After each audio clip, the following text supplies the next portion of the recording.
When I say, who's the master? You say, no, no.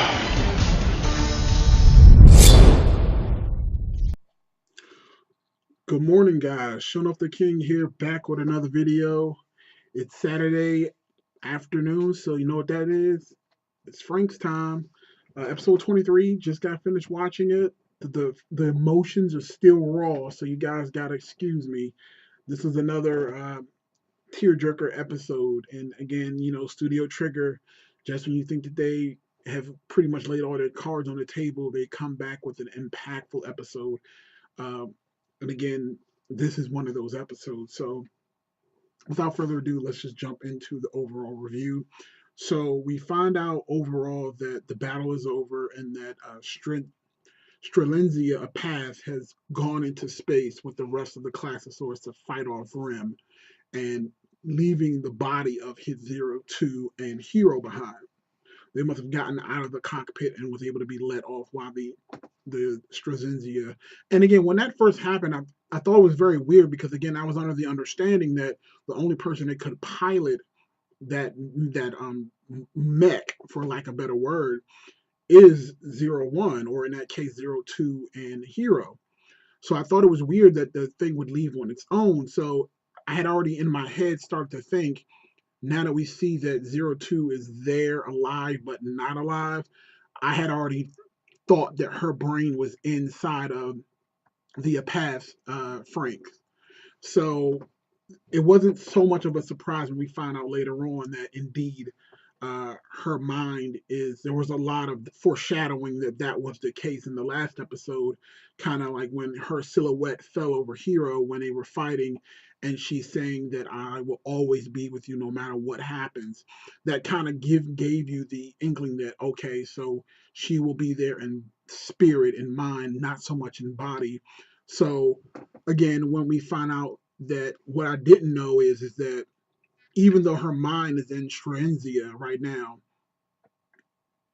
her body is still reacting to all of the damage that the mech is taking.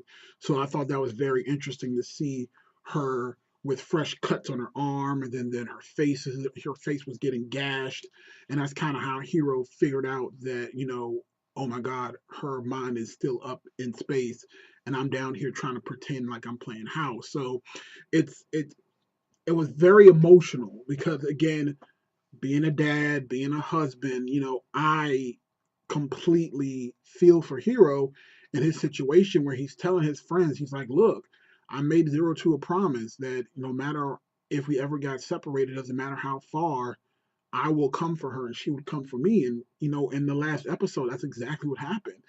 Zero Two was wrecked and she still managed to make it back to HIRO and save the day. So what kind of person would he be if he didn't keep his end of the promise by making it back to Zero Two, no matter what the cost, no matter what the risk is? I actually thought it was a little selfish at first for Goro, and admittedly, he said it himself that he wasn't saying those things to HIRO for everyone's benefit. He was saying it for his own benefit because we actually do figure out that now that the kids and the parasites there are no parental advisors at all, other than Nana too, they are pretty much on their own. And they're farming, and they're going through the motions of trying to survive, but because they've ravaged the earth for so long, the magma energy is actually just rejecting any sort of plant life that they put into the ground. So they end up finding out that there is another plantation that survived the attack, and it still has a lot of the old earth and dirt from the earth before it got contaminated with magma energy. So now they're trying to figure out that there is a possibility that they can bring life back to the planet slowly by using that plantation. So it makes sense. Now, one of the other things that I really enjoyed about this video is I felt like these are the parts of the story that had the proper amount of breadcrumbs. Like the very beginning of the season, you saw all these dropouts, that parasites that ended up disappearing if they weren't working out as pilots. And of course, we all thought that they were getting recycled or they were killed, all for whatever. Come to find out, Dr. Franxx has actually been putting these kids on cryoregenescence and just basically freezing them. So their bodies are preserved and just sitting there waiting to be revived in case of his death, which happened. So now Hachi was able to revive most of those kids, which I thought was actually pretty clever as well, because now we have more people to repopulate the world.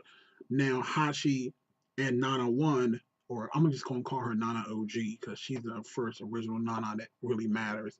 It's their jobs to now be the parents and take care of these kids and make sure that the world can go on. Now again, the Franxx pilots, they are all have their reproductive organs, so they can all match up and they can all start repopulating the planet. And apparently, and again, I have to probably rewatch the episode a couple more times. There are memories of certain parents and adults that are stored in a database, and I'm not sure if I know what that's for. Now, that's either a situation would they be, and again, this is just a wild shot in out of the top of my head.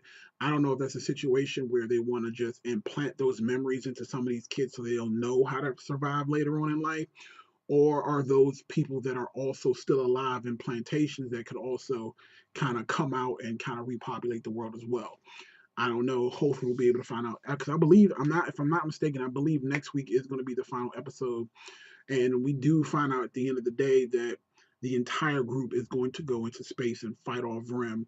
They're going to all try to leave. There was a Galactus or spaceship that was left behind, and 01 had left it there for them to make that decision if they wanted to go into space to finish that fight. That was their option.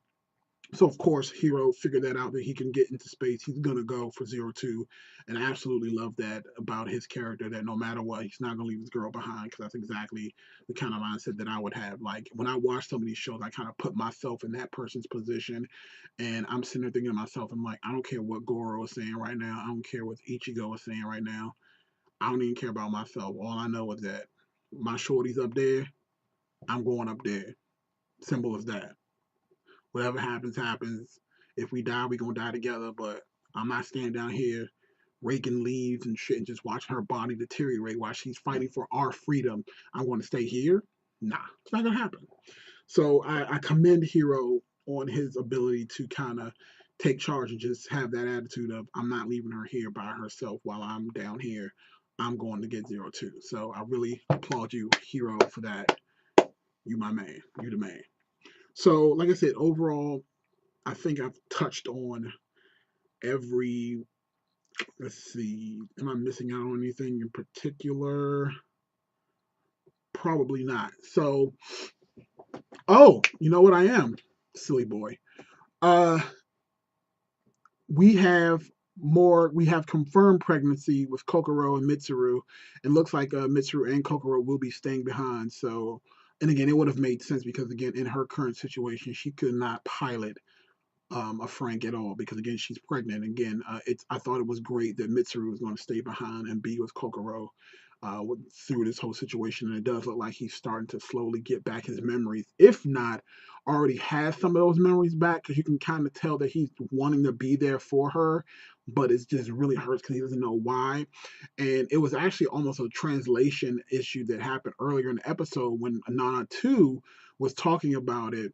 It almost seemed to me like the text that they used in the Crunchyroll subs made it seem like, oh, they terminated the pregnancy and this was like some sort of like stale fetus or something like that. But what it actually, when I went back and rewatched it, it actually what it meant to say is that essentially in the is that she was basically saying the rules behind a pregnant pilot is that a pregnant person cannot pilot a Franxx. So the only way to handle that problem is to abort the fetus, or you basically get rid of it, get an abortion. And she basically tells Kokoro, "Hey, just let me know what you want to do, and then we'll do it." So essentially, she's just telling her, "Hey, if you don't want this baby, we can get it out of there." But of course, for Kokoro's perspective, she's like, I don't even know what pregnancy means. What is going on? What does that? It was sad. It was very sad because you could also tell that Mitsuru felt helpless, just like most men do in this situation anyway. We feel helpless because there's nothing that we can do. I mean, oh, we're not the one that's giving birth to something, so all we can do is just sit back and just worry and just figure out how the hell we can help without making things worse. Just honest. So it'll be cool to see. I think for the most part, their storyline is about done. We can tell that they're not gonna die.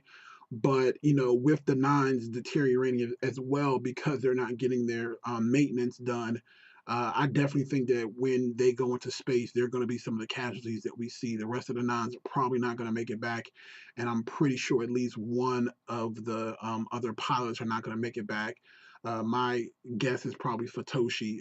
Futoshi's his group is not going to make it back, and then maybe either Zero Two or HIRO. Either they're going to want to stay together because if her mind is melted in the giant Frank, I mean, what else is there for her to do? If her mind is released, is it going to go back to her body? Because it looks like her body's going to stay back on Earth, but who knows? But I want to know what you guys think. Again, I thought this was a really great episode. I hope you guys enjoyed it as well. If you did, let me know you enjoyed it by smashing that like button and subscribing to the channel. Also, just let you guys know, I'm actually starting a new podcast. It's going to be called the Mag Nerd Podcast. I'm going to be hosting it with one of my longtime friends. It's going to be about music. It's going to be about anime. It's going to be about gaming. It's going to be a great thing. We're working on it. Let's make podcasting great again. I hope you guys are here to check that out when we launch it.